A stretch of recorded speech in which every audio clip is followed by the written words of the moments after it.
சரி, இப்போ பிசாசோடு கூட போராட்டம், அதை பற்றி தான் தியானிச்சுக்கிட்டு வருகிறோம். நம்முடைய எதிராளியாகிய பிசாசானவன் என்று 1 பேதுரு 5ஆம் அதிகாரம் 8ஆம் வசனத்திலே வாசிக்கிறோம். நமக்கு ஒரே ஒரு எதிரி தான் உண்டு. அவன் கண்ணுக்கு தெரியாத எதிரி, ஆவிக்குரிய உலகத்திலே சஞ்சரிக்கிற எதிரி. அவன் பிசாசானவன், சாத்தானானவன். அவன் தான் நம்முடைய எதிராளி. அப்ப மனிதர்கள் எதிர்க்கிறாங்க, மனிதர்கள் போராடுறாங்க, மனிதர்கள் தானே பிரச்சனை சந்திக்கிறான்னா, மனிதர்கள் நல்லவங்க தான். அவங்க அல்ல, அவங்களுக்கு பின்னால் நின்று அந்த ஆவி, அந்த பிசாசானவன் நமக்கு விரோதமாய் கிரியை செய்து மனிதர்களை தூண்டிவிட்டு மனிதர்களை பயன்படுத்தி நம்மோடு அவன் யுத்தம் பண்ணுகிறான். நமக்கு விரோதமான காரியத்தை செய்ய வைத்து நமக்குள்ளே கோபத்தை உண்டாக்குகிறான், எரிச்சலை உண்டாக்குகிறான், பயத்தை உண்டாக்குகிறான், டிப்ரெஷனை கொண்டு வருகிறான், நம்மை பயமுறுத்துகிறான். அதற்கு மனிதர்களை அவன் பயன்படுத்துகிறான். இதை நம்ம அறிந்து கொண்டாலே ஈஸியா நம்ம ஜெயித்து விடலாம். அதனால நமக்கு விரோதமாய் போராட மனிதர்களை சாத்தான் தான் தூண்டி எழுப்புகிறான் என்பதை முதலாவது விளங்கி கொள்ளணும். அதனால தான் நம்முடைய போராட்டம் மனிதர்களோடு அல்ல, இரத்தமும் மாம்சமும் உடைய மனிதர்களோடு நம்முடைய போராட்டம் அல்ல. அவர்கள் நம்முடைய சத்துருக்களும் அல்ல. அவங்க நம்மளை பகைக்கலாம், விரோதிக்கலாம், நாம் அவங்கள பகைக்க கூடாது. நம்முடைய போராட்டம் அவங்களோட அல்ல, அவங்களுக்கு பின்னால மறைந்திருந்து செயல்படுகிற ஆவி, அதோடு தான் போராட்டம். அப்ப இந்த சாத்தானோட நம்ம போராடும் போது ஆவியானுடைய பலன் இல்லாம ஜெயிக்க முடியாது. என்னால் சாத்தான் ஆவிக்குரிய உலகத்துல சஞ்சாரம் பண்ணுகிறவன், கண்ணுக்கு தெரியாத எதிரி. அவனோடு நம்ம யுத்தம் பண்ணணும், அவனை ஜெயிக்கணுமானா பரிசுத்த ஆவியானுடைய வல்லமையும் பலன் இல்லாம முடியவே முடியாது. அதனாலதான் ஆண்டவர் பரிசுத்த ஆவி வரும்போது நீங்கள் வல்லமை பெற்றுக்கொள்வீங்க அப்படின்னு அப்போஸ்தலர் 1:8 சொல்லி இருக்கிறார். அந்த வல்லமை நீங்க பெற்றுக்கொண்டா சுலபமா சாத்தானுடைய வல்லமைகளை நீங்க மேற்கொள்ள முடியும், நீங்க ஜெயம் பெற்றவளா இருக்க முடியும் என்று தேவன் தன்னுடைய வல்லமையை நமக்கு தருகிறார். சாத்தானின் வல்லமையை மேற்கொள்ள பரலோகத்தின் தேவன் தம்முடைய வல்லமை நமக்கு தருகிறார் பரிசுத்த ஆவியானவர் மூலமாக. அப்போ அவர் நம்மை பலப்படுத்தி வல்லமை உள்ளவர்களாய் மாற்றுகிறார். இதுல சாத்தான் எப்படி யுத்தம் பண்ணுகிறான்? நேரில் நின்று நான் பிசாசு வந்திருக்கிற, சாத்தான் வந்திருக்கிற, உன்னோட யுத்தம் பண்ண வந்திருக்கிற அப்படிலாம் சொல்ல மாட்டான். அவன் தந்திரமாய் யுத்தங்களை நடத்துகிறவன், தந்திரமாய் நமக்கு விரோதமாய் போராடுகிறவன். அதனால தான் பிசாசின் தந்திரங்களோடு எதிர்த்து நிற்க நீங்க திராணி உள்ளவளாய் இருக்கணும்னு சொல்லி எபேசியர் 6:13 நம்ம வாசிக்கிறோம். சாத்தானுடைய தந்திரங்கள் நமக்கு தெரியாதவைகள் அல்லவே என்று சொல்லி பவுல் அப்போஸ்தலன் அதை குறித்து நமக்கு தெரியப்படுத்துகிறார். அப்ப சாத்தான் தந்திரமா தான் செயல்படுவான், மறைந்திருந்து தான் செயல்படுவான். ஆனால் அந்த தந்திரத்தை வெளிப்படுத்துகிறவர் பரிசுத்த ஆவியானவர். அவனுடைய தந்திரங்களை அறிந்து நம்ம மேற்கொள்ளணும். அவனுடைய தந்திரங்கள் தெரிந்திருந்தால் தான் நம்ம மேற்கொள்ள முடியும். சாத்தான் எப்பவுமே ரகசியமாய் செயல்படுகிறவன், மறைவிடங்களில் இருந்து செயல்படுகிறவன். அதனால தான் மக்களை பாருங்க, கடவுள் நம்பிக்கை இல்லைன்னு சொல்றவங்க பிசாசாவது பேயாவது ஒன்றும் கிடையாதுங்க. இந்த 21ஆம் நூற்றாண்டில் பேய் பிசாசுன்றீங்க, அதெல்லாம் நம்புவதில்லை. இதுவே பிசாசுடைய தந்திரம். பிசாசுன்னு ஒன்று இருக்கிறத நம்பினா கடவுள்னு ஒருத்தர் இருக்கிறான்றதை நம்பி ஆகணும். அதனால பேய் பிசாசு மேலே நம்பிக்கை இல்லை, அப்படிலாம் ஒன்று கிடையாதுங்க அப்படின்னு சொல்ல வைப்பதே சாத்தானுடைய ஒரு பெரிய தந்திரம். அப்போ சாத்தான் இப்படிதான் செயல்படுவான் தந்திரமாக. இதுல ஒரு ரட்சிக்கப்பட்ட கர்த்தருடைய பிள்ளைகளை கூட அவன் எப்படி ஏமாற்றிடுவான், வஞ்சிப்பான் என்பதை குறித்து கடந்த நாட்கள்ல நம்ம தியானித்தோம். எப்படி தாவீதை அவன் தூண்டி எழுப்பி தவறு செய்ய வைத்தான் என்பதை நம்ம தியானித்தோம்ல. சரி, இப்போ இன்றைக்கு ஒரு முக்கியமான காரியத்தை நம்ம பார்க்க போறோம். என்ன தெரியுமா? சாத்தான் நம்மளை மோதி சேதம் உண்டாக்கி நம்மளை முடக்க முதல்ல போராடுவான். அவனால முடியல, டைரக்டா நம்மளோட மோத முடியல, ஜெயிக்க முடியல. இங்க ரொம்ப விவரமா இருக்கிறாங்க, ஜெபிக்கிறாங்க, ஆவியில ஸ்ட்ராங்கா இருக்கிறாங்க, இவங்களை என்னால ஜெயிக்க முடியல, இந்த வீட்டுக்குள்ள நுழைய முடியல, இந்த சபைக்குள்ள நுழைய முடியல, இந்த ஊழியத்துக்குள்ள நுழைய முடியல, இவனுடைய வாழ்க்கையினால டச் பண்ண முடியல அப்படின்னு சொன்ன உடனே அவன் இன்னொரு காரியத்தை தந்திரமா செய்வான். என்ன செய்வான் தெரியுமா? நேர ஆண்டவரிடத்துல போவான். பரலோக ராஜ்யத்துல சாத்தானுக்கு ஒரு உரிமை கொடுக்கப்பட்டு இருக்கிறாரு. தேவனுக்கு முன்பாக போய் நின்று பேசக்கூடிய அளவிற்கு இந்த லூசிஃபர் என்கிற சாத்தான், பழைய பாம்பாக்கிய வலு செருப்போம் அப்படின்னு சொல்றல, தேவதூதனா இருந்து தள்ளப்பட்டவன். ஏன்னா அவன் அங்கிருந்தானே இருந்து பழக்கப்பட்டவன். அவனுக்கு ஆண்டவர் பெர்மிஷன் தந்திருக்கிறார் போல. அதனால நேர கர்த்தருக்கு முன்னால போய் நிற்கிறான். கர்த்தரிடத்துல போய் நின்று அவருடைய உள்ளத்துக்குள்ளே ஒரு தூண்டுதலை உண்டாக்கி மனிதர்களை சேதப்படுத்தி அழிப்பதற்கான திட்டத்தை கொண்டு வருகிறவன். இதுக்குள்ள அவனுடைய தந்திரம் இருக்கிறது. யோபுடைய சரித்திரத்துல அதை பற்றி வாசிக்க முடியும். இயேசு கிறிஸ்துவும் அதை குறித்து சொல்லுகிறதை, சீஷரோடு சொல்லுகிறதை பார்க்க முடியும். இதை நாம் இன்றைக்கு தியானித்து அறிந்து கொள்ளணும். யோபுடைய சரித்திரம் எடுத்துக்கொள்ளுங்க. யோபுடைய சரித்திரம் 1ஆம் அதிகாரம் பழைய ஏற்பாட்டில் 634வது பக்கம் எடுத்துட்டீங்களா? அதுல யோபுடைய சரித்திரம் எழுதப்பட்டு இருக்கிறது. அவர் ஊத்ஸ் என்கிற தேசத்தில் வாழ்ந்த ஒரு பெரிய செல்வந்தர், பெரிய பணக்காரர், பெரிய கோடீஸ்வரர். ஆனா கர்த்தர் மேல ரொம்ப அன்பும் ஒரு விசுவாசமும் வைத்திருந்தவர், கர்த்தருக்கு பயந்து நடந்தவர், பாவத்துக்கு இடம் கொடுக்காதபடி பொல்லாப்புக்கு விலகி ஜீவித்த ஒரு மனிதர். அப்ப அவருடைய வாழ்க்கையில ஆண்டவர் அவருக்கு நல்ல குடும்பத்தை கொடுத்த 7 குமாரர் 3 குமாரத்திகள், மாத்திர சொத்துக்கள், ஒட்டகங்கள், ஏர் மாடுகள் அப்படின்னு சொல்லி அவருக்கு இருந்தெல்லாம் பாருங்க. 7000 மாடுகள், 3000 ஒட்டகங்கள், 500 ஏர் மாடுகள், 500 கழுதைகள், மிகுதியான மிருக ஜீவன்கள், திரளான பணிவிடை வேலைக்காரங்களே 100கணக்கா இருக்கிறாங்க. எல்லாத்தையும் பராமரிக்கணும்ல. ஆட்டு மந்தை, மாட்டு மந்தை, ஒட்டக மந்தை, நிலங்கள், எங்க பார்த்தாலும் சொத்து பெருகி இருக்கிறது. ஆண்டவர் ஆசீர்வதித்திருக்கிறார். அதனால வேலைக்காரிகள்லாம் நிறைய இருக்கிறாங்க. செல்வ சீமானாய் வாழுகிறார். சாத்தான் பார்க்கறான், இந்த யோபு ஆண்டவர் ஆசீர்வதிச்சுக்கிட்டே இருக்கிறாரு. அது மாத்திரம் இல்ல, யோபுவை குறித்து சொல்லும் போது மக்கள் எல்லாம் கர்த்தர் எவ்வளவு பெரியவர், அவனை ஆசீர்வதிக்கிறார், இந்த ஆண்டவருடைய நாம மகிமைப்படுகிறார். கர்த்தருடைய நாம மகிமைப்படுகிறது பார்த்தோன்னே சாத்தானால பொறுக்க முடியல. இந்த யோபை ஏதாவது வழி பண்ணணும், இதே யோபை கொண்டே கர்த்தரை மறுத்து வைக்கணும், ஆண்டவரை தூஷிக்க வைக்கணும். அதற்கு என்ன பண்ணலான்னு சொல்லி யோபை தாக்குவதற்கு, நஷ்டத்தை உண்டாக்க, இழப்பை உண்டாக்க, அவனுடைய ஆசீர்வாதத்தை திருடி கொள்ள திட்டம் போட்டு வருகிறான். ஆனால் அவனால அவனுடைய வீட்டுக்குள்ள நுழைய முடியல. ஏன்னா கர்த்தர் வேலி வச்சு அடைச்சு பாதுகாக்கிறார். கர்த்தர் வேலி வச்சுட்டா அதை தாண்ட எந்த சாத்தானுடைய வல்லமையினால முடியாது. 1000 மந்திரவாதிகள் ஒன்று சேர்ந்தா கூட அதை உடைச்சிட்டு உள்ள போகவே முடியாது. கர்த்தருடைய பாதுகாப்பு அவ்வளவு ஸ்ட்ராங் ஆனது. யோபுவையும் பாருங்க, இந்த வசனம் என்ன சொல்லுது, 10வது வசனத்துல, யோபு 1:10 சாத்தான் சொல்றான் கர்த்தர்கிட்ட போய் என்ன சொல்றான், நீர் அவனையும் அவன் வீட்டையும் அவனுக்கு உண்டான எல்லாவற்றையும் சுற்றி வேலி அடைக்கவில்லையோ, நீங்க அவனை வேலி அடைச்சு பாதுகாக்கிறீங்க அப்படின்னு சொல்றான். அப்போ என்ன அர்த்தம், யோபு, அவருடைய பிள்ளைகள், அவருடைய குடும்பம், அவருடைய வீடு, அவருடைய சொத்துக்கள், மிருக ஜீவன்கள், நிலங்கள், வேலைக்காரர்கள், எல்லாத்தையும் சுற்றி ஆண்டவர் வேலி அடைத்து பாதுகாக்கிறாராம். வேலி வச்சனா காங்கிரீட்ல வேலியா அல்லது கம்பி வேலி போட்டிருக்குதா? இதெல்லாம் கண்ணுக்கு தெரியாத வேலி, பரலோகமே போட்டு வைத்திருக்கிற வேலி, பாதுகாப்பின் வேலி. இதை தாண்ட எந்த மந்திர சக்தியால முடியாது, எந்த பிசாசின் வல்லமையால முடியாது. இதுதான் நம்ம அறிந்து கொள்ள வேண்டிய சத்தியம். அப்ப சாத்தான் ட்ரை பண்றான், யோபுடைய வீட்டுக்குள்ளே நுழைந்து ஒரு சேதத்தை உண்டாக்கிட்டா இந்த யோபுவை கர்த்தரை மறுதலித்து விடுவான், ஆண்டவரை தூஷிப்பான், ஆண்டவருடைய உள்ளம் துக்கப்படும் என்று சொல்லி உள்ளே நுழையிறதுக்கு முயற்சி பண்ணுகிறான். நுழைய முடியல. அந்த வீட்டை சுற்றிலும் பாதுகாப்பு. சரி, அவன் வீட்டுக்குள்ளதான் நுழைய முடியல, அவனுடைய மந்தைக்குள்ள நுழையலாமா, சேதம் உண்டாக்கலாமா, மரணத்தை உண்டாக்கலாமா, ஆடு மாடுகளை மறிக்க வச்சிடலாமா, சேதம் உண்டாக்கலாமான்னு பார்க்கறான்.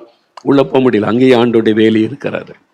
அவனுடைய சொத்துக்கள் இருக்கிற இங்க நிலம், இங்க நெல் விளையுது, கோதுமை விளையுது, காய்கறி விளையுது, எங்க பார்த்தாலும் யோபுக்கு நிறைய நிலம் இருக்குது, வருமானம் வருது. அங்க கை வச்சுட்டா அப்ப அங்க ஒரு சேதத்தை உண்டாக்கி நஷ்டத்தை உண்டாக்குறதுக்கு முயற்சி பண்ணா அங்கேயும் நுழைய முடியல. கர்த்தர் வேலி வைத்திருக்கிறார். அப்ப யோபுவையும் அவன் வீட்டையும் அவனுக்கு உண்டான எல்லாவற்றை சுற்றிலும் கர்த்தர் வேலி வச்சிருக்கிறார். அந்த வேலியை தாண்ட சாத்தானால முடியவே முடியாது, எந்த மந்திர சக்தியால முடியாது. அது கர்த்தர் தன் பிள்ளைகளுக்கு கொடுக்கிற பாதுகாப்பின் வேலி, அது வச்சிருக்கிறார்.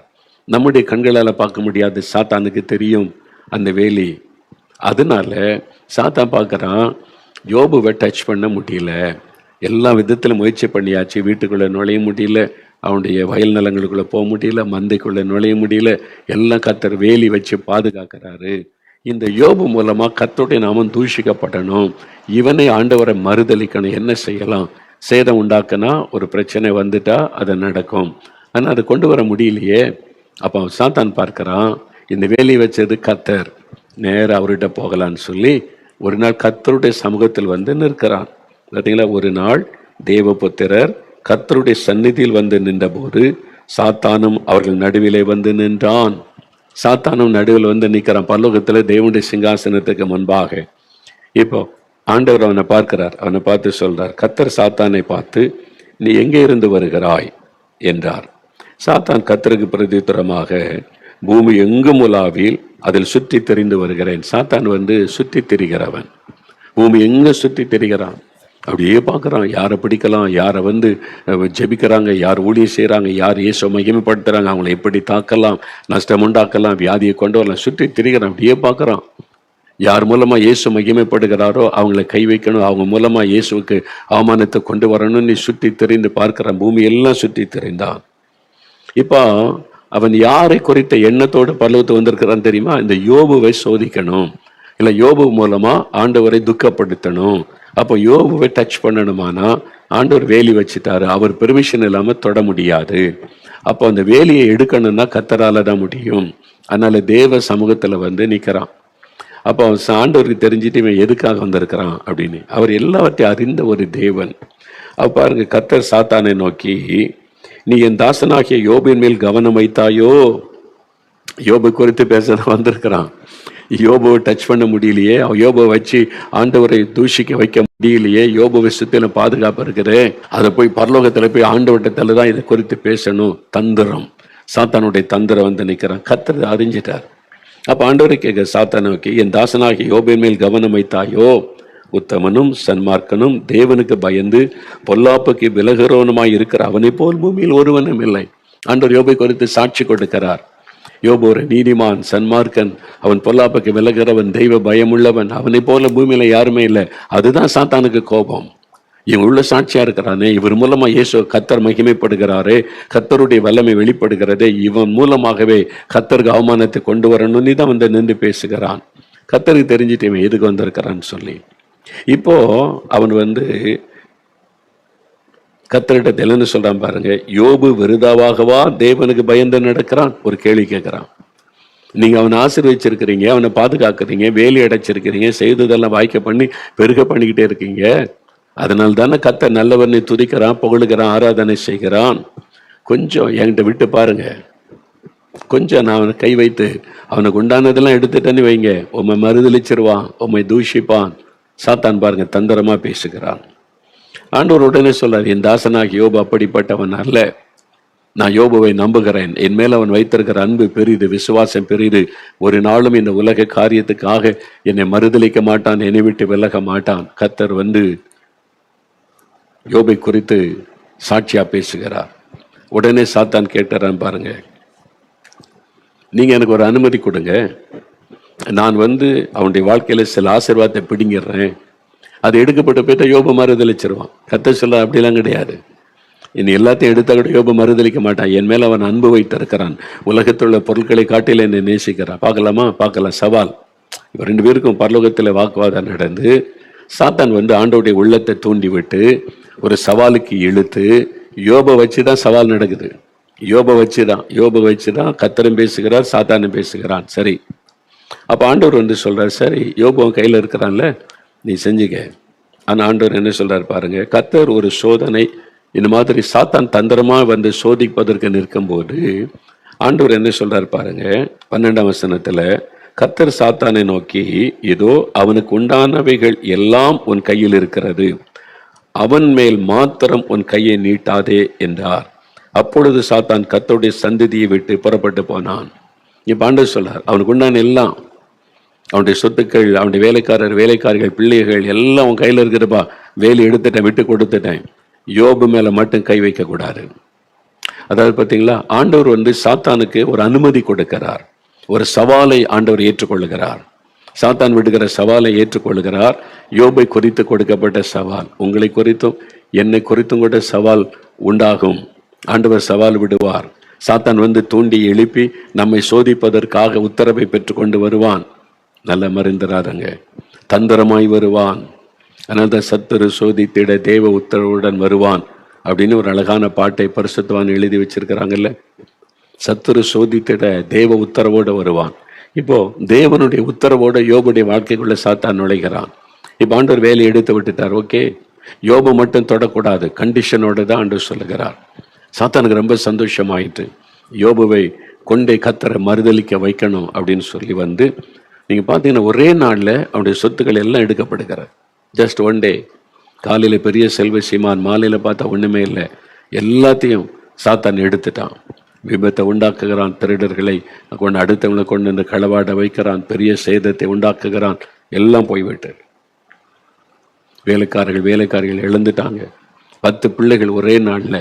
அவங்க எல்லாம் விருந்துக்கு ஒரே இடத்துல சகோதரி கூடி இருந்தா பெரும் காற்று அடித்தது, வீடு நொறுங்கி விழுந்து எல்லாரும் இறந்துட்டாங்க. யோசித்து பாருங்க, 10 பிணங்கள் கடத்தப்பட்டு இருக்கிற எல்லாம் யோபுடைய பிள்ளைகள். 10 பேரும் எடுத்துட்டான் சாத்தான். எல்லா சொத்துக்களை போய் விட்டாரு. எல்லாம் அங்கங்க ஒவ்வொரு வேலைக்காரன் ஓடி வந்து நியூஸ் மட்டும் சொல்றான், இது மாதிரி போச்சு, ஆடு போச்சு, மாடு போச்சு, ஒட்டகம் போச்சு, கழுதுகள் போச்சு, எல்லாத்தையும் எடுத்துட்டாங்க, நான் ஒருவன் மாத்திரம் வந்திருக்கிறேன். அப்போ அது யோபு தனித்து விடப்பட்ட நிலைமை, எல்லாவற்றையும் இழந்து போன நிலைமை. என்ன நடக்கிறது, என்ன காரணம்? வெளியில உள்ள யாருக்குமே தெரியாது. ஊரார்கள்லாம் பேசியிருப்பாங்க, ஆனா யாருக்கு அது ஏதாவது தெரியுமா? நமக்கு வேதத்தில் இது சரித்திரம் எழுதப்பட்டதுனால நமக்கு தெரியும் இதுக்கு பின்னால் இருப்பது யார் என்று. அதுக்கு பின்னால் இருப்பது சாத்தான், அவனுடைய தந்திரங்கள். யோபுவை கொண்டு ஆண்டவரை மறுதலிக்க வைக்கணும்னு சொல்லி சவால் விட்டு இந்த காரியத்தை செய்து கொண்டிருக்கிறான். அப்ப இதெல்லாம் யோபுக்கு தெரியாது. சாத்தான் போய் கர்த்தரிடத்துல சவால் விட்டது, ஆண்டவர் சவாலை ஏற்றுக்கொண்டதெல்லாம் தெரியாது. ஆனா யோபு என்ன சொல்றார் பாருங்க, கர்த்தர் கொடுத்தார், கர்த்தர் எடுத்தார், கர்த்தருடைய நாமத்திற்கு ஸ்தோத்திரம். அப்படியே பிசாசுக்கு மூஞ்சில் அரைஞ்ச மாதிரி யோபுடைய வார்த்தை. சாத்தான் தந்திரமா வந்தா யோபு நேரடியாக ஜெயித்து விட்டார். பிசாசு வெட்கப்பட்டு போகும்படி அவர் ஆண்டவரை துதித்தார். கர்த்தர் கொடுத்தார், கர்த்தர் எடுத்தார், கர்த்தருக்கு ஸ்தோத்திரம். சாத்தானுக்கு மையமே கிடையாது. என் கர்த்தர் தான், அவருடைய சித்தம் இல்லாம தொட முடியாது. கர்த்தர் பெர்மிஷன் கொடுத்தனால தானே சாத்தான் எடுக்க முடிஞ்சது. சாத்தானை வந்து எடுக்க முடியலையே, எடுக்க முடியாது. அதனால தான் சொல்ல, கர்த்தர் கொடுத்தார், கர்த்தர் எடுத்தார், கர்த்தருடைய அனுமதி இல்லாம எடுக்கப்பட முடியாது. இப்ப ஆண்டவருடைய உள்ள மகிழுகிறத பாருங்க. அப்ப ஆவிக்குரிய உலகத்துல நடக்கிற ஒரு சம்பவம் இருக்கிறது. ஆண்டவருக்கும் சாத்தானுக்கும் இடையே நடைபெறுகிற சில சவால்கள், போட்டிகள். அதுல இடையில மாட்டிக்க போறது யார் தெரியுமா? நம்ம தான். நம்ம இதை புரிந்து கொள்ளணும். இந்த சாத்தானுடைய தந்திரத்தை அறிந்து கொள்ளணும்னு கர்த்தர் விரும்புகிறார். நிறைய பேருக்கு இது தெரியாததுனால சில போராட்டம், நஷ்டம், இழப்பு வந்த உடனே அப்படியே ஃபெடப் ஆயிடுறாங்க, டிப்ரெஷன் ஆயிடுறாங்க, ஊழியத்தை விட்டு போயிடுறாங்க, கர்த்தரை விட்டு பின் வாங்கிடுறாங்க. ஆனா இந்த சத்தியத்தை நீங்க அறிந்து கொண்டீங்கன்னா வீறு கொண்டு எழும்பி சாத்தானை நீங்க ஜெயிப்பீங்க, மேற்கொள்ளுவீங்க. அதனால்தான் அதை குறித்து ஆண்டவர் உங்களோடு பேசுகிறார். இப்ப யோபுடைய சரித்திரத்துல பாருங்க, யோபுக்கே தெரியாது ஆவிக்குரிய மண்டலத்துல என்ன நடக்குது. சாத்தான் வந்து கத்தடத்துல பெர்மிஷன் வாங்கிட்டு வந்திருக்கிறார், இதெல்லாம் ஒண்ணு யோபுக்கு தெரியாது. அவன் நேச்சுரலா நடக்கிறது போல தானே எல்லாம் நடக்கிறது. அப்போ யோபு வந்து அந்த சூழ்நிலையிலையும் கர்த்தரை மறுதலிக்கல, ஆண்டவருக்கு நன்றி சொல்லுகிறார். இதுதான் கர்த்தர் நம்மிடத்தில் எதிர்பார்க்கிறார், உங்ககிட்ட அவர் எதிர்பார்க்கிறார். அப்போ சாத்தான நம்ம ஜெயிக்கணுமானா அவனுடைய தந்திரங்களை நம்ம முதலாவது அறியணும். இது ஏன் அந்த உடனே ஆண்டவரை முறுமுறுக்கிறது, கேள்வி கேட்கறது, ஆண்டவர் குற்றம் சொல்லுவது, எனக்கு இப்படி நடக்கணும், எனக்கு ஏன் இப்படி நடக்கணும், என்ன நான் என்ன பாவம் செஞ்சிட்டேன் அப்படிலாம் ஆண்டவர்கிட்ட மோதுவது, அது பாவம். சாத்தான் நம்மளை மோத விட்டு வேடிக்கை பார்ப்பான். நீ போய் ஆண்டவர்கிட்ட மோது. என்ன கத்தர் சொன்ன, ஆண்டவர் தான் எல்லாம் சொன்ன பாரு, நடந்துக்குல்ல, இழந்துட்டல்ல, அவமானம் தானே, நிந்த தானே, போய் கத்தர்கிட்ட மோது. இதுதான் பிசாசுடைய தந்திரம். ஆனா யோபு பாருங்க, அதுக்கு இடம் கொடுக்கல. என் கர்த்தர் நல்லவர், என் மீது அன்புள்ளவர், தீமை செய்ய மாட்டார், கர்த்தருக்கு ஸ்தோத்திரம். அப்போ நம்ம ஸ்தோத்திரத்தினால அவர் ஜெயிக்கிறார். அப்ப நம்முடைய வாழ்க்கையில் கூட இப்படி நடக்குமா? நடக்கும்.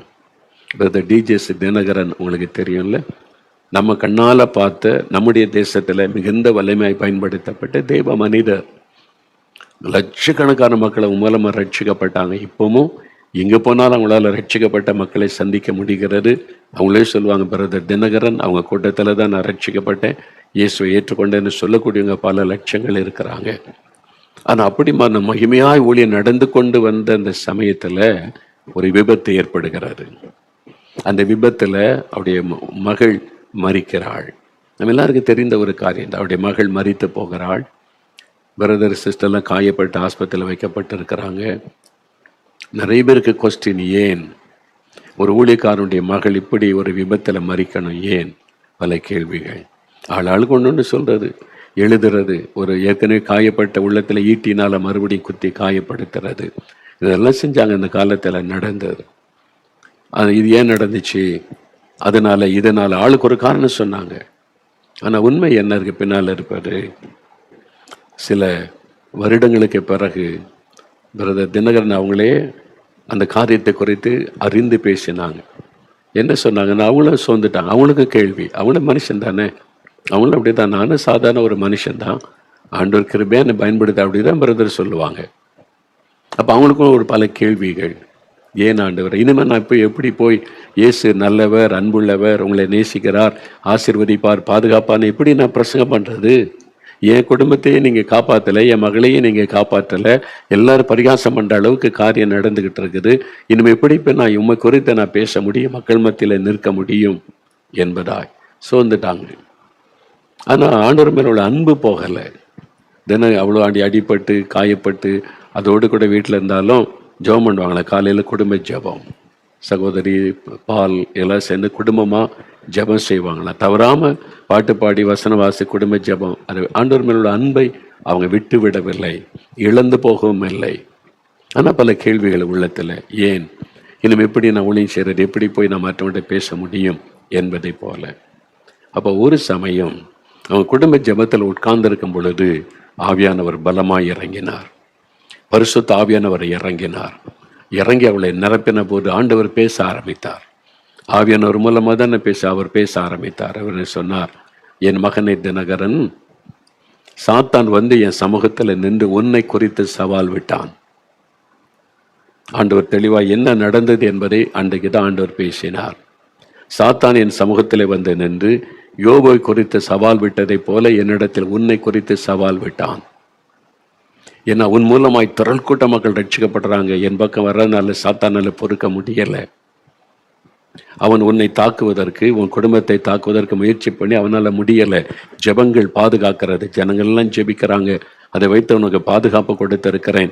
உன் பிள்ளைகளையோ உன் குடும்பத்தையோ உனக்கு உண்டான எதையும் சாத்தானால தொட முடியல. அதனால சாத்தான் என்னிடத்துல வந்தான். வந்து கர்த்தரிடத்துல வந்து என்ன கேட்டானா, நீங்க அவனுக்கு எல்லா வசதி செஞ்சு கொடுத்து பாதுகாப்பு கொடுத்து எல்லா விதமான ஆசீர்வாதம் தந்திருக்கிறீங்க, அதனால அவர் இயேசு நல்லவர்னு, அன்புள்ளவர், மனதுருக்கமுள்ளவர்னு உலகெல்லாம் பிரசங்கம் பண்றாரு. ஒரு இழப்பு வந்துட்டா உமா மறுதளிச்சிருவாரு. இயேசுவாவது ஒண்ணாவது, அவ்வளவுதான், ஊழியமே முடிஞ்சிடும் அப்படின்னு சொல்லி சவால் விட்டான். அப்ப ஆண்டவர் சொன்னார், இல்ல, என் தாசனை பற்றி எனக்கு தெரியும், என் தாசன் என் மேல் அன்பு வைத்திருக்கிறார், அவன் வந்து என்னை மறுதளிக்க மாட்டான், அவன் என் மேல ரொம்ப அன்பும் பாசத்தோட ஊழியம் செய்கிறான், உலக நன்மைக்காக செய்யல, அவனுக்கு மேல அன்புனால தான் ஊழியம் செய்கிறான், மறுதளிக்க மாட்டான், என்னை விட்டு விலக மாட்டான். சாத்தான் சொன்னா, இல்ல, அவர் மகளை ரொம்ப நேசிக்கிறார்ல, ஆமா, ஒரே மகள், ஒரு மகன், ஒரு மகள், அந்த மகளை ரொம்ப அந்த மகளை எடுக்கிறதுக்கு எனக்கு அனுமதி தாரும். அவளை எடுத்துட்டு அவ்வளவுதான், சோர்ந்துருவார், ஊழியமே செய்ய மாட்டார், பிரசங்கமே பண்ண மாட்டார், முடங்கிடுவார். பாருங்க, சாத்தான் சவால் விட்டான்.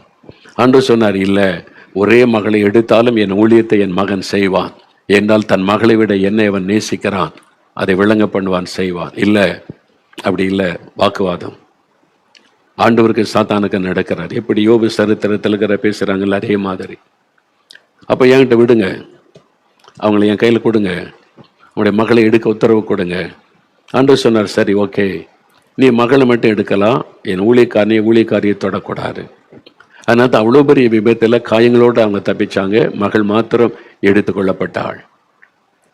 அதுக்கு மேல இவங்க பாதிகள் சில பாதிப்பு ஏற்பட்டது, சரியாகிவிட்டது. அந்த மகள் மாத்திரம் எடுத்துக்கொள்ளப்பட்டாள்.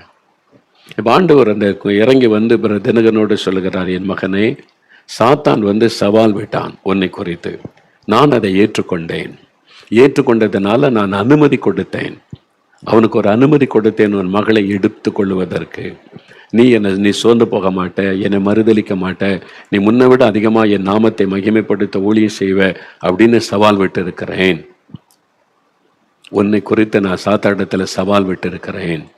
அதனாலதான் உனக்கு இந்த இழப்பு ஏற்பட்டது, இந்த மரணம், இந்த இழப்பை நீ சந்தித்தாய். நான் உன்னை நம்புகிறேன், என் மகனை, உன்னை நான் நம்புகிறேன், இனி நீ என்னை வெட்கப்பட விட மாட்டாய் என்று உன்னை நம்புகிறேன். அந்த நம்பிக்கையில தான் நான் சவால் விட்டேன்.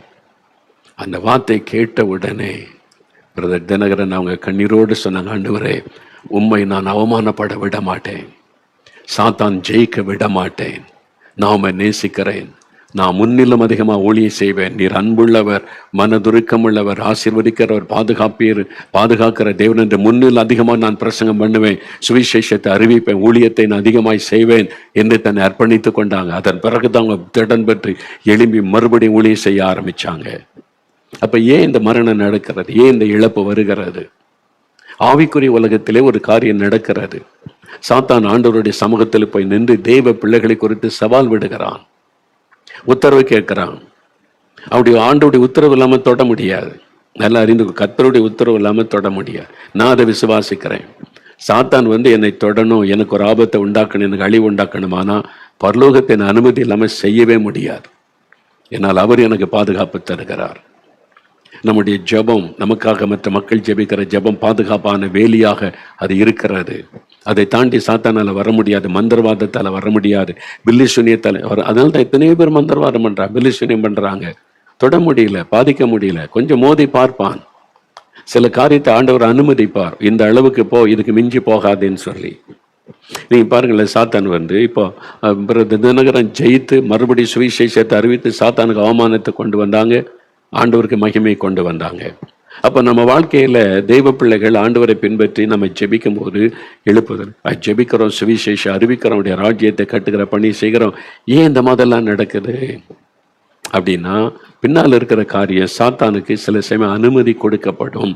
அவன் தந்திரமா போய் ஆண்டவரிடத்துல பெர்மிஷன் வாங்கிட்டு வந்துடுவான். இதுதான் சாத்தானுடைய தந்திரம். ஆனா யோபு பாருங்க, அதை ஜெயித்துட்டார். இப்போ தோத்துட்டானா, ஒரு முறை சாத்தான் தோத்துட்டான். இப்போ அவன் மறுதளிப்பான்னு சொல்றான், கர்த்தர் சொல்றார் மறுதளிக்க மாட்டான்னு சொல்றார். இப்போ அந்த எல்லாம் எடுத்துக்கொள்ளப்பட்டாச்சு. யோபு என்ன சொல்லுவான், நீ பரலோகமும் கவனிக்கிறது, சாத்தானு கவனிக்கிறான். யோபு என்ன சொல்லுவான், கர்த்தர் கொடுத்தார், கர்த்தர் எடுத்தார், கர்த்தருடைய நாமத்தை ஸ்தோத்திரம், பிசாசு அவமானப்பட்டு போனான், பரலோகமே ஆர்ப்பரித்து துதித்திருக்கும், சந்தோஷம் ஆண்டு சொல்லி இருப்பார். பாத்தியா, நான் அப்பவே சொன்னேன், என் தாசனாக யோபை பற்றி எனக்கு தெரியும், அவன் மறுதளிக்க மாட்டான், குறை சொல்ல மாட்டான், எனக்கு தெரியும். இப்போ பிசாசு வெட்கப்பட்டானா, அவன் எத்தனை முறை தோத்தாலும் அவனுக்கு வெக்கமும் கிடையாது, அவமானமும் கிடையாது, திரும்ப திரும்ப திரும்ப வந்து நிற்பான். பாருங்களேன், 2 அதிகாரம் 1 வசனம் பார்த்தா, பின்னொரு நாளிலே தேவபுத்திரர் கர்த்தருடைய சந்நிதியில் வந்து நின்றபோது, தேவதூதர்கள்லாம் வந்து நிற்கிறாங்க, சாத்தானும் அவர்கள் நடுவிலே கர்த்தருடைய சந்நிதியில் வந்து நின்ற. இப்ப மறுபடியும் வந்திருக்கிறான்.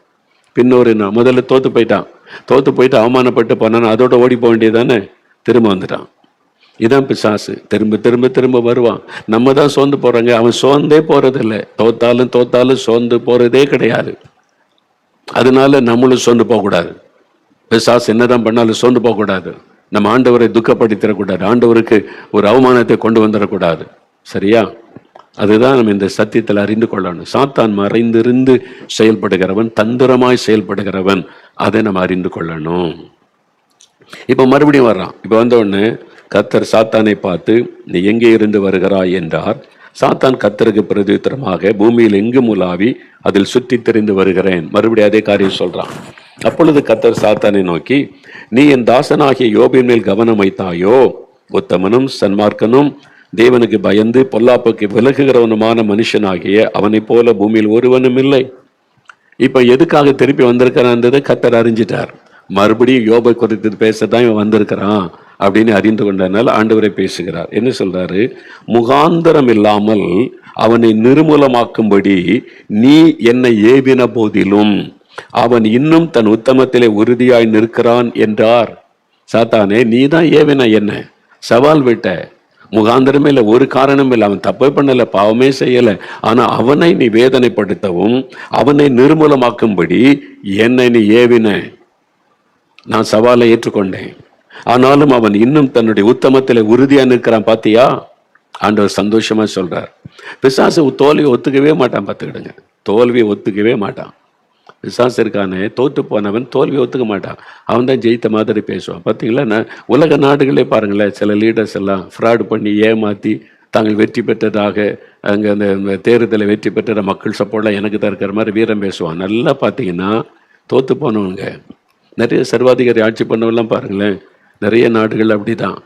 இன்னைக்கு உலகம் முழுதுமே இந்த மாதிரி ஃப்ராடுத்தனம் பண்ணுறவங்க தான் பெருகி கொண்டே இருக்கிறாங்க. ஆனால் ஒத்துக்கவே மாட்டாங்க. பாருங்களேன், பேசுவாங்க பார்த்தீங்களா, இவன் லஞ்சம் வாங்கி இவன் மேலே வழக்கு வச்சு பெரிய கேஸ் இருக்கும், ஆனால் நாங்கள் ஆட்சிக்கு வந்தால் லஞ்ச வாங்கத்தை ஒழிப்போம் அப்படின்னு வீரமாக பேசுவாங்க. அவன் வெக்கமே இருக்காது. பார்த்துருக்கீங்களா நீங்கள்? அரசியல்வாதிகளுக்கு வெக்கமே இருக்காது. இப்போ அவன் ஊழல் பண்ணி ஃப்ராடுத்தனம் பண்ணி கோடிக்கணக்காக சொத்து வச்சு அது கேஸை நடந்துக்கிட்டே இருக்கும், அங்கே மாட்டிக்கிட்டு முழிப்பான், அதுக்கு அடிமையாக இருப்பான். ஆனால் மேடையில் பேசும்போது பார்த்தா நான் வந்துட்டா எல்லா ஊழலை ஒழிப்பேன், லஞ்சத்தை இவன் லஞ்சம் வாங்கி ஃப்ராடுத்தனம் பண்ணி தான் மாட்டிக்கிட்டு முழிக்கிறான். ஆனால் அதை பற்றி பேச வைக்கமே இருக்க. ஏன்னா அதான் சாத்தானுடைய சுபாவம். வைக்கமே பட மாட்டான். பார்த்துக்கிட்டுங்க, எதனா பார்க்குறான் பாருங்க, பிசாசுக்கு வைக்கமே கிடையாது. அவன் ஃப்ராடுத்தனம் பண்ணாலும் அவன் ஜெயித்த மாதிரி தான் பேசுவான். இதுதான் அவனுடைய தோத்தாலும் தோல்வியை ஒத்துக்க மாட்டான். அதனால தான் சாத்தான் பாருங்களேன், சாத்தான் கர்த்தருக்கு பிரதியுத்தரமாக தோலுக்கு பதிலாக தோலையும் தன் ஜீவனுக்கு பதிலாக தனக்கு உண்டான எல்லாவற்றையும் மனுஷன் கொடுத்து விடுவான். ஆனாலும் நீர் உமது கையை நீட்டி அவன் எலும்பையும் அவன் மாம்சத்தையும் தொடுவீரானால் அப்பொழுது அவன் உமது முகத்துக்கு எதிரே உமை தூஷிக்கானோ பாரும். மறுபடியும் சவால் விடுறான். சொத்துக்களை எடுத்துட்டீங்க, பிள்ளைகள் எடுத்துட்டீங்க, கர்த்தர் கொடுத்தார், கர்த்தருக்கு ஸ்தோத்திரம்னு சொல்லிட்டான். அவனுடைய சரீரத்தை தொட்டா, சரீரத்துல வேதனை வந்துட்டா எந்த மனிதனை மறுதளிச்சிருவான். எலும்பையும் சதையும் தொட்டா அவ்வளவுதான் அப்படின்ற மாதிரி மறுபடியும் தூண்டுறான். அப்பொழுது கர்த்தர் சாத்தானை நோக்கி, இதோ அவன் உன் கையில் இருக்கிறான். சாத்தான் கையில் ஒப்பு கொடுக்கிறார் ஆண்டவர். எதுக்கு? சோதிக்கிறக்கு ஒப்பு கொடுக்கிறார். ஆனாலும் அவன் பிராணனை மாத்திரம் தப்ப விடு. அவனுடைய ஜீவனை உன்னால் எடுக்க முடியாது, நீ தொடக்கூடாது. சரீரத்தை தாக்கலாம், அவனுடைய ஜீவனை உயிரை எடுக்க முடியாது. கர்த்தர் ஒரு வரையறை கொடுக்கிறார். சாத்தானை அனுமதிச்சாலும் தேவன் ஒரு வரையறை கொடுத்து தான் அனுமதிப்பார். எந்த அளவு நம்மளை தாக்கலாம், எந்த அளவு நம்முடைய வாழ்க்கைக்குள்ளே வந்து பிரச்சனை உண்டாக்கி நமக்கு விரோதமாய் காரியம் செய்யலான்னு. அதனால அதான் என்னுடைய விசுவாசம். அதனால தான் நம்ம பயப்பட, கர்த்தரை அனுமதிக்கிற அவ்வளவுதான் அவனால வர முடியும். அது வரைக்கும் வரட்டுமே, வந்து பார்க்கட்டுமே, நம்ம அதுக்கு மத்தியில கர்த்தரை துதிச்சு கொண்டே இருப்போம், அவ்வளவுதான். சொல்லுவான், 4 பேரை வச்சு யூடியூப்ல நான் திட்டுனா இவன் பேசுறது அடங்கிரும், எழுப்பலை பத்தி பேச மாட்டான், ஆண்டவரை பத்தி பேச மாட்டான், முடங்கி போயிடுவான். சரி பேச வை, அவன் அதான் பேச வைக்கிறான். ஃப்ராடு தனம் பண்றவங்களையும் பரிகாசக்காரங்க பைபிள் இருக்குல்ல, அதெல்லாம் பிசாசனுடைய சுபாவம். சகோதரர்கள் மீது குற்றம் சாட்டுவது, பரிகாசம் பண்ணுவது, ஆவிக்குரிய காரியம், இதெல்லாம் வசனத்தை வச்சு பரிகாசம் பண்ணதெல்லாம் பிசாசன் சுபாவம். பேச வச்சிருவான். நம்ம ஏற்கனவே பார்த்துட்டல, என்ன வேணாலும் பேசுப்பா, என்ன வேணாலும் திட்டுப்பா, நான் ஜெபம் கொண்டே இருப்பேன், எழுப்புதலை பார்ப்பேன், கர்த்தருடைய ஊழியத்தை சேவனை செஞ்சுக்கிட்டே வச்சிருக்கிறார்ல அவருக்கு. இதெல்லாம் பிசாசு பண்ணுகிற ஒரு விஷயம். அது பிசாசை தான் அந்த ஆட்களை எழுப்பி செய்ய வைப்பாரு. பாருங்க, வந்து நிற்கிறான்ல சாத்தான், வந்து நிற்கிறான்ல, சொல்றான்ல, சரீரத்தை தாக்கிட்டா உம்மை மறுதளிச்சிருவான். கர்த்தர் உடனே சொல்ற, ஓகே, ஜீவனை தொடாத, ஒரு லிமிட், அவ்வளவுதான், அதுக்கு மேல போக முடியாது. கர்த்தர் செக் வச்சிருவார். இப்போ சாத்தான் கர்த்தருடைய சந்நிதி விட்டு புறப்பட்டு யோபின் உள்ளங்கால் தொடங்கி அவன் உச்சந்தலை மட்டும் கொடிய பருட்களால் அவனை வாதித்தான். யார் வாதித்தது? சாத்தான். எப்படி ஒரு தேவ மனுஷனை தொட முடியும்? கர்த்தரை அனுமதிச்சிட்டார். இதுதான் அறிந்து கொள்ளணும். கர்த்தர் அனுமதி இல்லாம தொட முடியாது. கர்த்தருடைய அனுமதி இல்லாம வியாதியை கொண்டு வர முடியாது. கர்த்தருடைய அனுமதி இல்லாம ஒரு நஷ்டத்தை, இழப்ப, பிரச்சனையை சாத்தான் கொண்டு வர முடியாது. கர்த்தர் வேலி வச்சிருக்கிறார்ல, அதை தாண்டிலாம் வர முடியாது. கர்த்தரை அனுமதிச்சாதான். அவர் வந்து எந்த அளவு அனுமதிக்கிறார் அந்த அளவு தான் சாத்தானால வர முடியும். இதை நல்லா புரிந்து கொள்ளுங்க. அதனால என்ன போராட்டம் வரட்டும், நிந்தை, நெருக்கம், உபத்திரவம் எது வரட்டும், சோர்ந்து போகாதுங்க, டிப்ரெஷன் ஆயிட்டுன்னு சொல்லாதுங்க. தேவ பிள்ளைகளுடைய வாயில இந்த வார்த்தையெல்லாம் வரக்கூடாது. என்ன வேணாலும் நடக்கட்டும், ஆண்டவரை துதிக்க பழகுங்க. கர்த்தருக்கு தெரியாம எதுவும் நடக்கல, கர்த்தருக்கு தெரியாம எதுவும் வரல. கர்த்தருக்கு ஸ்தோத்திரம், கர்த்தருக்கு ஸ்தோத்திரம் துதிக்க ஆரம்பிங்க. பிசாசு வெட்கப்பட்டு போவான். அவன் நம்மை வைத்து இயேசுவை அவமானப்படுத்த விரும்பி தான் போராட்டத்தை கொண்டு வருகிறான். நம்மை வைத்து இயேசுவுக்கு துக்கத்தை கொண்டவன் அவமானப்படுத்த செய்யறான். நீங்க அவனை எதிர்த்து நீங்க தைரியமா நின்று ஆண்டவரை மகிமைப்படுத்தி பிசாசு அவமானப்படுத்தி வெட்கப்படுத்தணும். அதுக்கு தான் நம்ம அழைக்கப்பட்டிருக்கிறோம். நீங்க ஆண்டவர் ஏன் எனக்கு இப்படி பண்ணாரு, நான் என்ன பாவம் செஞ்சேன், எனக்கு என்ன இப்படி நடந்துச்சு, இது பேசினா சாத்தான் கை தட்டி சிரிப்பா, ஓ வந்துட்டு பாத்தீங்க ஆண்டவர் இப்படிதான் அப்படின்னு சொல்லி இயேசுக்கு அவமானத்தை கொடுக்காதங்க. என்ன நடந்தால் என் கர்த்தருக்கு தெரியாம எதுவும் எனக்கு நடக்க முடியாது. கர்த்தருக்கு ஸ்தோத்திரம், நன்மைக்கு எதுவாய் நடக்கிறது. ஆண்டவரை துதிங்க, பரலோக சந்தோஷப்பட, ஆண்டவர் மகிழ்ச்சி அடைவா, சாத்தான் வெட்கப்பட்டு போவான். இதுல தான் கவனம் செலுத்தணும். சாத்தானை நீங்க ஜெயிக்கணும். எப்படி ஜெயிக்கிறது? தந்திரத்தை அறிந்து கொண்டு நீங்க ஜெயிக்கணும். நீங்க பாருங்க, சாத்தான் இப்படிலாம் உத்தரவு பெற்றுக்கொண்டு வருவானா? லூக்கா எழுதின சுவிசேஷம், பரிசுத்த லூக்கா எழுதின சுவிசேஷம் 22ஆம் அதிகாரம் எடுங்க. ரொம்ப முக்கியமான விஷயம். ஆண்டவர் இதெல்லாம் பழைய ஏற்பாட்டில் சொன்னதுங்க அப்படின்னு சொல்லி, பழைய ஏற்பாட்டில் சொன்னதுல பல காரியங்கள் புதிய ஏற்பாட்டுக்கும் பொருந்தும். இப்போ வரைக்கும் உள்ளதற்கும் சில காரியம் பொருந்தாது. அது வந்து யூத மக்களுக்கு, அந்த ஜனங்களுக்கு கொடுத்த காரியம் நம்ம அறிந்து கொள்வதற்கு நமக்கு எழுதப்பட்டு இருக்கிறது. அதே சமயத்துல நாமும் அறிந்து அதன்படி வாழணும்னு பல சத்தியங்கள் எழுதப்பட்டிருக்கிறது. அவைகளை அறிந்து கொள்ளணும். புதிய ஏற்பாட்டில் எங்க இருக்கு அப்படின்னா இருக்குது. லூக்கா 22ஆம் அதிகாரம் 31, 32 வசனம் பாருங்க. இயேசு சிலுவையில் அறையப்படுவதற்கு காலம் நெருங்கி வந்த போது ஆண்டவர் வந்து தன் சீஷரோட கூட பேசும்போது என்ன சொல்றார்? 31, 32, பின்னும் கர்த்தர் இயேசு கிறிஸ்து, சீமோனே சீமோனே, இதோ கோதுமையை சுளகினால் புடைக்கிறது போல சாத்தான் உங்களை புடைக்கிறதற்கு உத்தரவு கேட்டுக்கொண்டான். அதில் பாருங்க, வசனத்தில் இருக்கு. இயேசுவோடு கூட சீஷர்கள் இருக்கிறாங்க, எல்லாத்தையும் விட்டுட்டாங்க, படகை விட்டுட்டாங்க, வேலையை விட்டுட்டாங்க, குடும்பத்தை விட்டு இயேசுவோட 3.5 ஆண்டு காலம் பிரயாணப்படுறாங்க. இவங்களை வச்சுதான் உலக எழுப்புதலுக்கு சுவிசேஷ மையமாக்குவதற்கு தேவன் திட்டம் வச்சிருக்கிறார். சாத்தான் இதெல்லாம் பார்க்கிறான், இயேசுவை குறிவைத்து தாக்கி பார்க்கிறான், அவருக்கு விரோதமான ஆட்களை எழுப்புகிறான், மதவாதிகளை எழுப்புகிறான், அவரை திட்டுகிறாங்க, என்ன செஞ்சாலும் குறை சொல்றாங்க, அற்புதம் செஞ்சா குறை, பேசினா குறை, என்ன செஞ்சாலும் குறை சொல்லி இயேசுவை குற்றப்படுத்தி அவரை மனமடிவாக்கணும், அவரை டிப்ரெஷனை கொண்டு வந்து ட்ரை பண்றாங்க. எல்லாத்தையும் அவர் ஜெயித்து கொண்டு போய் கொண்டே இருக்கிறார். இப்ப பாக்குறாங்க, இயேசுவோடு கூட இருக்கிற ஆட்களை பாருங்க, அவங்கள வச்சு இயேசு வந்து தனிமைப்படுத்தி அவரை டிப்ரெஷனுக்குள்ள ஆக்கிடலாம், முடைக்கிடலாம்னு சொல்லி உடனே அவங்க வந்து கர்த்தர்கிட்ட திருப்பி பேசுறான், இயேசுகிட்ட போய் பேசுறான் சாத்தான். 12 பேரை கூட வச்சிருக்கீங்களா, அந்த தைரியத்துல தானே நீங்க சிலுவையை சந்திக்கிறதுக்கு ஆயத்தமாகறீங்க. 12 பேர் கூட இருக்காங்களா, அவங்க துணை இல்லாம அவங்களால முடியுமா? அவ்வளவு பேரும் ஓடி போயிடுவான். நீங்க அவரை நம்பி கொண்டு இருக்கீங்க. இல்ல நான் தெரிந்து கொண்டவங்க, எங்க பிதா தெரிந்து கொண்டவங்க 12 பேரும், அவங்க ஓடலாம் மாட்டாங்க, அவங்க சுவிசேஷத்தை அறிவிப்பாங்க. நீங்க தான் சொல்லணும், நம்பி கொண்டிருக்கணும். இவங்களை என்கிட்ட விட்டு பாருங்க, ஒரு நாள் எனக்கு ஒரு சான்ஸ் கொடுங்க, நான் நிரூபிச்சு காமிக்கிறேன். ஓடிடுவானுங்க, மறுதளிச்சிருவாங்க. பேதுரெல்லாம் சவால் விடுறாருல, பரலோகத்துல இருந்து வெளிப்பாடு வந்ததுன்னு உன் வீட்டு ஓடி போயிடுவான். ஐயா அவ்வளவுதான், திரும்பி வரவே மாட்டான். இயேசு சொல்றாரு, இல்ல அவங்கெல்லாம் ஓட மாட்டாங்க, என் சுவிசேஷத்தை அறிவிப்பாங்க, உலகெல்லாம் போவாங்க, எனக்காக உயிரையே கொடுக்க அர்ப்பணித்து வந்தவங்க, அப்படிலாம் ஒன்றும் கிடையாது. சவால் விடுறான். இப்போ ஆண்டவர் வந்து ஏற்றுக்கொண்டார். சரி, அவங்கள வந்து நான் சோதிப்பதற்கு எனக்கு ஒரு வாய்ப்பு கொடுங்க. ஆண்டவர் பெர்மிஷன் வாங்குறான். நீங்க பாரு, உத்தரவு கேட்டுக்கொண்டான். சாத்தான் உங்களை புடைக்கிறதற்கு உத்தரவு கேட்டுக்கொண்ட கர்த்தரிடத்துல பெர்மிஷன் வாங்கி தான் நடக்கிறாரு. கெத்செமனே தோட்டத்தில் அதான் நடக்கிறார். எல்லாம் விட்டு ஓடி போறாங்க, அதான் நடக்கிறாரு. அதுல சாத்தானுடைய குறி யார் மேல அதிகமா? பேதுரு மேலதான் குறி. ஏன்னா அவனை வச்சுதான் சபையை கட்டுவேன்றார் ஆண்டவர். உன்னை கொண்டு இந்த காரியத்தை செய்வேன், உன் மூலமாய் செய்வேன். அவன் தான் மூத்த ஒரு அப்போஸ்தலன். அதனால அவனை வச்சுதான் நிறைய திட்டங்களை கர்த்தர் பிளான் பண்ணி வச்சிருக்கிறது சாத்தானுக்கு தெரியும். அதனால சாத்தான் வந்து பேதுருவை தான் டார்கெட் பண்றான். எல்லாரையும் அவன் குறி வச்சாலும் பேதுரு மேலதான் அவனுடைய குறி இருக்கிறாரு. அதனால இப்போ கர்த்தர் என்ன சொல்ற, சீமோனே அவன்கிட்ட தான், பேதுருகிட்ட தான் பேசுறாரு ஆண்டவர். இதோ கோதுமையை சுளகினால் புடைக்கிறதை போல சாத்தான் உங்களை புடைக்கிறதற்கு உத்தரவு கேட்டுக்கொண்டான், பெர்மிஷன் கேட்டுக்கிட்டான். என்கிட்ட விடுங்க, இவன் எவ்வளவு தூரம் உங்களை நேசிக்கிறான், விசுவாசிக்கிறான், நான் காமிக்கிறேன், இவங்களை நம்பிக்கிட்டு இருக்கீங்கல்ல, இல்லை அப்படின்னு கர்த்தர் சொல்ல, இல்லை நான் அவனை நம்புறேன், என் கூட 3 வருஷம் இருந்திருக்கிறாங்க, என்னை நேசிக்கிறாங்க, அவங்க வந்து நான் கொடுத்த பொறுப்பை நிறைவேற்றுவாங்க, இல்லை என்கிட்ட கொடுங்க அப்படின்னு உத்தரவு கேட்குறான். சரின்னு சொல்லிட்டாரு. ஓகே, இன்னும் ஒரு நாள் தானே இருக்குது, பண்ணிப்பாரு அப்படின்னு சொல்லி இப்போ இந்த ஆண்டவர் ஒரு ஜெபம் பண்றார். இதில் தான் கவனிக்கணும். நானும் உன் விசுவாசம் ஒளிந்து போகாதபடி உனக்காக வேண்டிக் கொண்டேன். பேதுருவுக்காக இயேசு வேண்டிக் கொள்றார். இந்த சோதனை வரப்போது, சாத்தான் உள்ளே நுழைகிறான். சாத்தான் வந்து தந்திரமாய் ஒரு பெரிய சோதனை கொண்டு வர போகிறான். விசுவாசம் ஒளிந்து போக கூடாது, அதான் முக்கியம். உன் விசுவாசம் ஒளிந்து பாருங்க, யோபு அவ்வளவு சோதிக்கப்பட்ட போதில் கர்த்தர் மேல வச்சு விசுவாசத்தை விட்டு விடவில்லை. அவர் சொல்லுங்க, என் மீட்பர் உயிரோடு இருக்கிறார் என்பதை அறிவேன், அவர் என்னை கொண்டு போட்டாலும் அவர் மேல் நம்பிக்கையா இருப்பேன். யோபு சொல்ற, அங்கதான் பிசாசுக்கு அடி விழுகிறது. சாத்தான் சோதிப்பது எங்கதான், நீங்க அவரை மறுதளிக்கணும், அவனை இயேசுக்கு மறுதளிக்கணும்ன்றதான் சாத்தானுடைய எதிர்பார்ப்பு.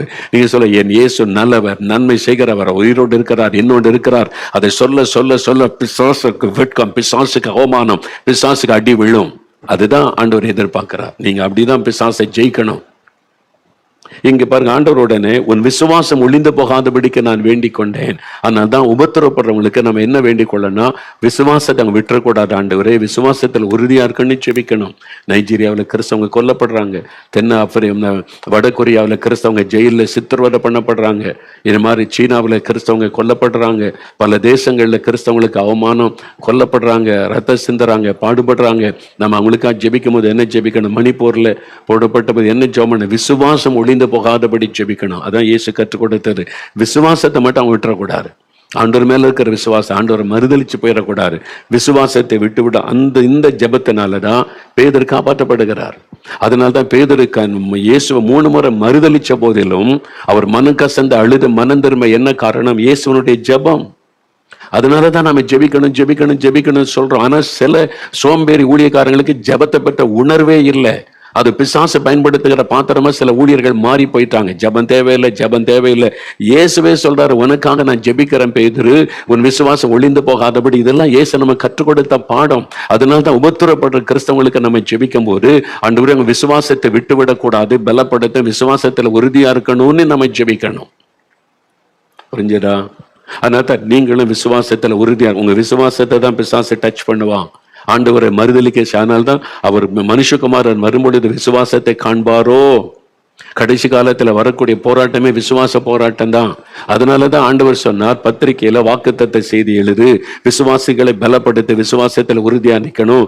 அதனாலதான் ஜெபிக்கலாம் நிகழ்ச்சியில அற்புத அடையாளங்களை சொல்லி மக்களை உற்சாகப்படுத்தி விசுவாசத்துல நிலைநிறுத்து கர்த்தர் சொன்னதுனாலதான் இதெல்லாம் செய்து கொண்டு இருக்கிறோம். ஏன்னா கடைசி காலத்துல வரக்கூடிய போராட்டமே விசுவாச போராட்டம். விசுவாசத்துலதான் சாத்தான் கை வைப்பான். மனுஷகுமாரன் வரும்பொழுது விசுவாசத்தை காண்பாரோ அப்படின்னு ஆண்டு சொல்லி இருக்கிறார். அங்கதான் பிசாசு கை வைப்பான். இதைத்தான் அறிந்து கொள்ளணும். இந்த சாத்தானுடைய தந்திரத்தை அறிஞ்சிட்டீங்கன்னா ஈஸியா அவனை ஜெயித்து விடலாம். இப்ப ஆண்டவர் வேண்டிக்கோ, இயேசுவே சொல்றார், நீ குணப்பட்ட பின்பு உன் சகோதரரை ஸ்திரப்படுத்து. அதே ஆண்டவர் சொல்றார். பேதுரு தான் முன்னால வைக்கிறார், நீ தான் பேதுரு, உனக்காக வேண்டிக் கொண்ட, நீ பாதுகாக்கப்படுவ, நீ உன் சகோதரர்கள் உடன் இருக்கிற எல்லாரையும் ஸ்திரப்படுத்து. அதனால தான் பேதுரு தான் லீட் பண்றாரு எல்லாரையும். அப்போஸ்தலர் நடபடியில பாருங்க, எல்லாரையும் தைரியப்படுத்தி லீட் படுத்தி கொண்டு போகிறார். 1 பேதுரு தான் முதலாவது எழுதின புஸ்தகம். அவர் தான் எழுதுகிறார். உபத்திரவ காலம், ரோமர்களால் உபத்திரவம் சபைக்கு வந்தபோது முதல் புஸ்தகமே அவர் எழுதுகிற கடிதமே உபத்திரவப்படுவது நல்லது, உபத்திரத்தின் வழியா தான் போகணும், பயப்படாதங்கன்னு தைரியப்படுத்த உபத்திரவப்படுகிற கிறிஸ்தவங்களுக்கு எழுதினதான் 1 பேதுரு. அதுதான் முதலாவது எழுதின கடிதமே. அப்ப இதெல்லாம் வேதத்தின் சத்தியம். அப்ப இந்த கடைசி காலத்துல போராட்ட உபத்திரவத்திற்கு ஆண்டவர் சில சமயத்துல அனுமதி கொடுக்கலாம். மோகலாசர் கையில கொடுங்க, நான் ஒரு சொலல வச்சு புடைச்சு எடுக்கிறேன்னா சரி பாத்துக்கன்னு சொல்லுவார் ஆண்டவர். அந்த பாடு வழியா போய் தான் ஆகணும். அந்த உபத்திரத்தின் அதுக்கு தான் நான் கடந்து வந்த பாதை. இப்ப கண்டு இதை விட பயங்கரமான அவமான நிந்தைகளை கடந்து வர ஆண்டவர் நடத்தினார். ஆண்டவர் நான் சோர்ந்து போக ஆண்டவர் விடல. எனக்காக இயேசு விண்ணப்பம் பண்ணி இருப்பார். என் விசுவாசம் ஒளிந்தரக்கூடாது. எத்தனை பேர் இப்போ லட்சக்கணக்கான மக்களுடைய ஜெபம் என்னை பலப்படுத்துகிறது. உங்களுடைய ஜெபம்லாம் என்னை தாங்குகிறது.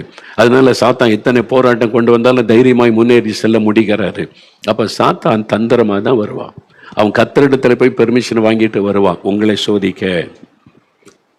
நான் அதுக்கு அப்படி பெரிய ஆளா நினைக்காதங்க. நீங்க சாட்சியா இருக்கீங்கல்ல, வேலை செய்யற அதை கெடுக்கிறதுக்கு அவன் உத்தரவு வாங்கிட்டு வருவான். உங்க வீட்டுக்குள்ள சமாதானத்தை கெடுக்க, ஒரு போராட்டத்தை கொண்டு வர, வியாதியை கொண்டு வர, நெருக்கத்தை கொண்டு வர, நஷ்டத்தை கொண்டு வர உத்தரவு வாங்கிட்டு வருவான். நீங்க அதை புரிந்து கொண்டு துதிக்க பழகுங்க. எல்லாத்துக்காக ஸ்தோத்திரம் பண்ணுங்க. சாத்தான் தோல்வி அடைவான். இழந்து போனதெல்லாம் 2 மடங்கு பெற்றுக்கொள்வீங்க. நீங்க அவமானப்படுத்தப்பட்ட இடத்துல உயர்த்தப்படுவீங்க. ஆண்டவர் இயேசு பேதுருக்காய் ஜெபிச்சதுனால அவர் மனம் கசந்து அழுத மனம் திரும்பி மறுபடியும் கர்த்தருக்கு எழுந்து பிரகாசிக்கிற ஒரு சூழ்நிலை வந்தது. காரணம் இயேசுடைய ஜெபம். அதனால தான் நாம இப்படி ஜெபிக்கணும். அதனால இந்த நாளில் யோசித்து பாருங்க, சாத்தானுடைய தந்திரங்களை குறித்து ஒரு முக்கியமான காரியத்தை கற்றுக் கொடுத்திருக்கிறார். நேரடியாக பிசாசு மோதுவான். அவனால நம்ம தொட முடியல, டச் பண்ண முடியல, சேதப்படுத்த முடியலன்னா கர்த்தரிடத்துல போய் உத்தரவு வாங்கி கொண்டு வருவான். ஆண்டவர் சில சமயத்துல நம்மீது வைத்த நம்பிக்கையில அதுக்காக தினமும் அவனால சோதிக்க முடியாது. 1 முறை 2 முறை அவ்வளவு. அதுக்கு பிறகு யோபுடைய வாழ்க்கையில சாத்தானுக்கு இடமே இல்லை. அவ்வளவுதான், கெட் அவுட், இதுக்கு மேல வராத. 2 முறை சோதிச்சாச்சு, என் பையன் மகன் ஜெயிச்சுட்டா இதுக்கு மேல பக்கமே வராதுன்னு சொல்லி அதுக்கு பிறகு சாத்தான் அனுமதிக்கலையே ஆண்டவர். அதனால அவ்வளவுதான், ஒரு குறிப்பிட்ட. அதனால டெய்லி பிசாசு வந்துகிட்டே இருப்பான், செய்தி சோதிச்சுக்கிட்டே இருக்கிறதுக்கு ஆண்டவர் அனுமதி கொடுப்பார். அப்படிலாம் கொடுக்க மாட்டார் ஆண்டவர். அதனால பயந்துராதுங்க, தைரியமா இருங்க. இந்த நாள்ல சொல்ல, இன்னைக்கு அதனாலதான் எனக்கு இந்த போராட்டமா, நான் இவ்வளவு ஜெபிச்சும் கர்த்தரோடு இருந்து ஏன் எனக்கு இந்த போராட்டம், இந்த நெருக்கனை கலங்கி கொண்டு இருந்தேன், பின்னால சாத்தான் இவ்வளவு தந்திரமா செய்யறானா, இனி நான் முறுமுறுக்க மாட்டேன், சோர்ந்து போக மாட்டேன், கர்த்தரை துதிப்பேன். துதிக்க ஆரம்பிங்க, ஜெயிச்சிருவீங்க.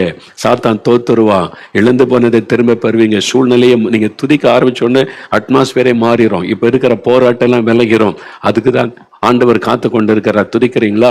அப்படியே வலதுகர முயத்துங்க, வலதுகர முயத்துங்க. ஆண்டவரே, எல்லா போராட்டங்களுக்காய் ஸ்தோத்திரம், எல்லா நெருக்கங்களுக்காய் ஸ்தோத்திரம், எல்லா உபத்திரவங்களுக்காய் ஸ்தோத்திரம், எல்லா விதமான நஷ்டங்களுக்காய் ஸ்தோத்திரம், எனக்கு வந்திருக்கிற நிந்தைகள், அவமானங்கள், போராட்டங்களுக்காய் ஸ்தோத்திரம், ஸ்தோத்திரம். சாத்தான் எத்தனை விதமான போராட்டங்களை கொண்டு வந்தாலும் நான் துதித்து கொண்டே இருப்பேன்.